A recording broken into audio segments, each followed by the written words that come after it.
Shalom sahabat Mitra Rema, hari ini tanggal 16 Juli 2021 kita akan sama-sama mendengarkan firman Tuhan dari Injil Matius 20 ayatnya yang kedua.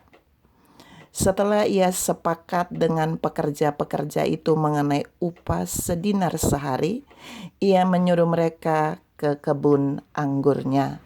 Demikianlah firman Tuhan, dan firman ini akan sama-sama kita renungkan di hari ini 16 Juli 2021 yang saya beri judul Kontrak Kerja dengan Tuhan.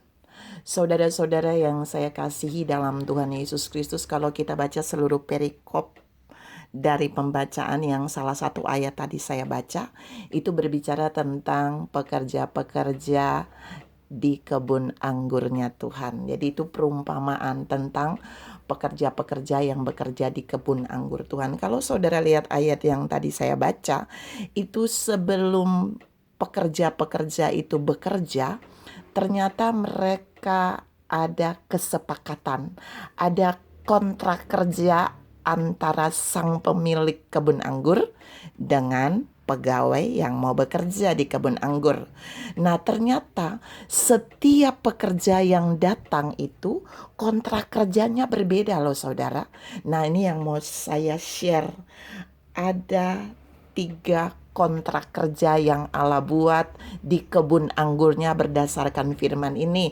Untuk saudara dan saya bisa belajar, kita ada di poin yang mana. Saya mau share poin yang pertama.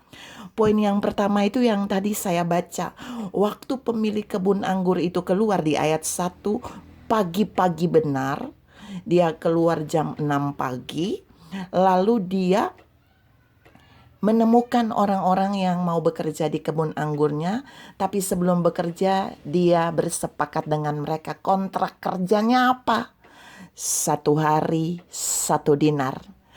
Pekerja itu setuju, tuan itu setuju, dan terjadilah kontrak kerja yang pertama. Kemudian mereka bekerja hari itu di kebun anggur tuannya. Tapi yang kedua, tuan itu dia pergi lagi keluar pada pukul 9 pagi. Pada pukul 9 pagi dia mendapati pekerja-pekerjanya. Kalau saudara lihat di ayat yang keempat itu, dia memanggil mereka untuk pergi ke kebun anggur. Tapi kontrak kerjanya dia nggak ngomong bahwa kamu akan dapat 1 dinar. Kalau saudara lihat di ayat yang keempat, kontrak kerja antara tuan itu dengan pekerja-pekerja yang bekerja jam 9, dia bilang, aku akan memberikan yang pantas buat kamu. Jadi angkanya nggak ada.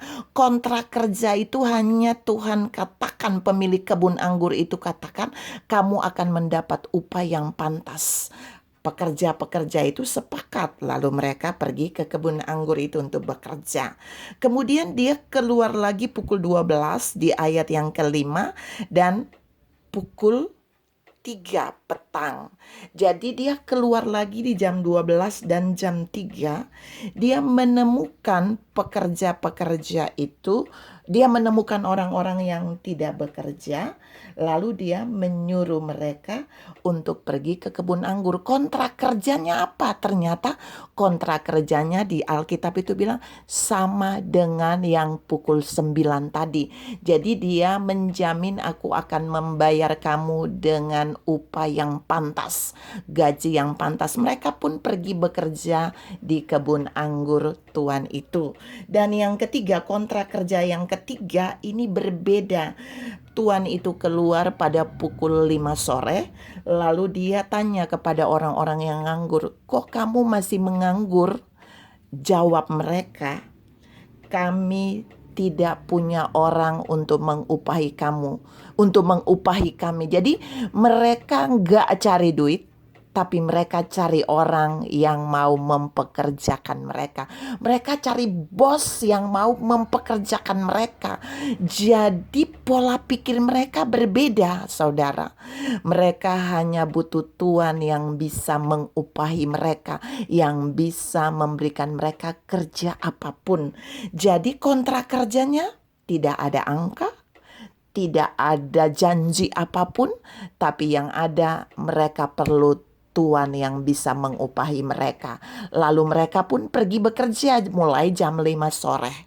Saudara-saudara yang saya kasihi dalam Tuhan Yesus Kristus, tepat pukul 6. Kenapa saya tahu pukul 6? Karena waktu pembagian upah, orang yang bekerja di jam pagi-pagi tadi dia protes. Kok pekerja yang kerjanya 1 jam saja gajinya sama dengan kita? Nah, saya mau beritahu saudara, upah yang mereka dapat dari pemilik kebun anggur itu ternyata sama. Yang kerjanya jam 6 pagi, 1 dinar. Yang kerjanya jam 9, jam 12, dan jam 3. Yang tadi dia janjikan kontrakannya itu upah yang pantas, dia juga kasih 1 dinar. Dan yang terakhir, dia nggak janji apa-apa. Jadi tuannya tuh nggak janji apa-apa buat pegawai yang bekerja jam 5 sore tadi. Dia hanya suruh pergilah bekerja, gak ada janji kontrak. Dia hanya bilang pergi bekerja. Jadi kontraknya tidak ada janji. Nah, tapi yang jam 5 pun menerima 1 dinar.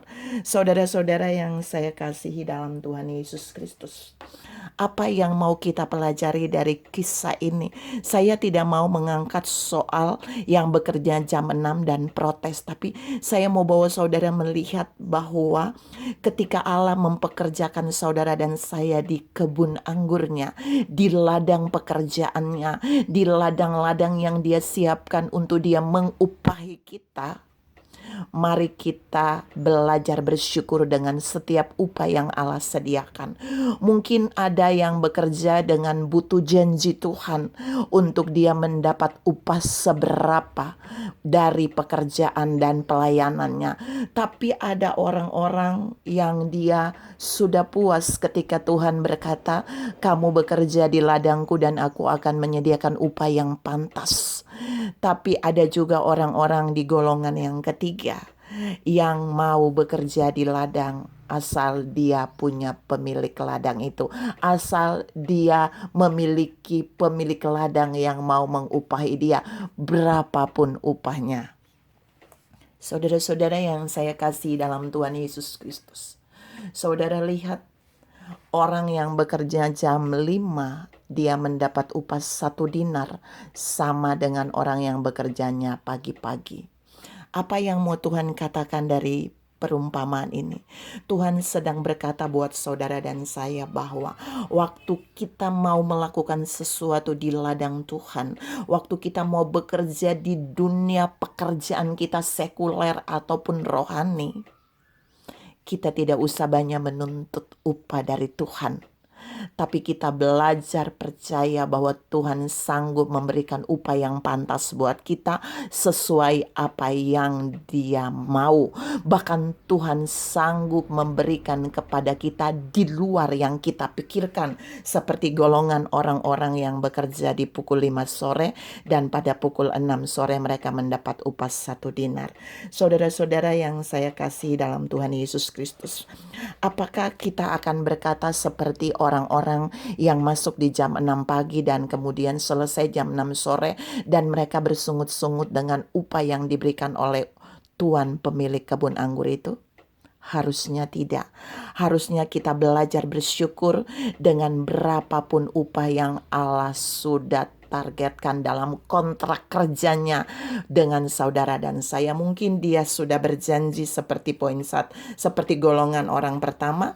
Mungkin dia hanya berkata, kamu akan menerima yang pantas.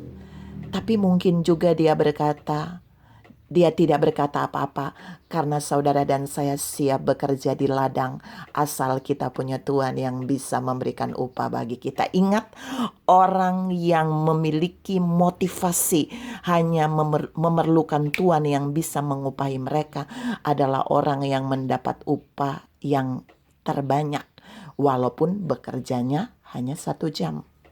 Oleh sebab itu mari belajar teruslah bekerja di ladang yang Tuhan tetapkan dengan motivasi. Yang penting kita punya Tuhan, yang penting kita punya Tuhan yang bisa mengupahi kita, yang bisa mendanai kita, yang bisa memelihara hidup kita, yang pasti adil, maka kita pasti tidak akan dikecewakannya. Kita jangan seperti orang-orang yang bekerja di jam 6 pagi, yang menghargai upah itu berdasarkan uang, yang melihat uang adalah upah, adalah ukurannya. Bukankah kalau tuannya tidak ada, mereka tidak akan mendapatkan upah apapun? Karena itu kita belajar bersyukur. Mari kita bersyukur kita sedang ditempatkan di kebun anggur Tuhan yang luar biasa. Dialah Bapa kita yang baik. Dia akan memberikan sesuai dengan apa yang Dia mau kepada kita. Tuhan memberkati saudara berlimpah. Salam, tetap bekerja di ladangnya sesuai kontrak yang Allah berikan bagi kita. Amin.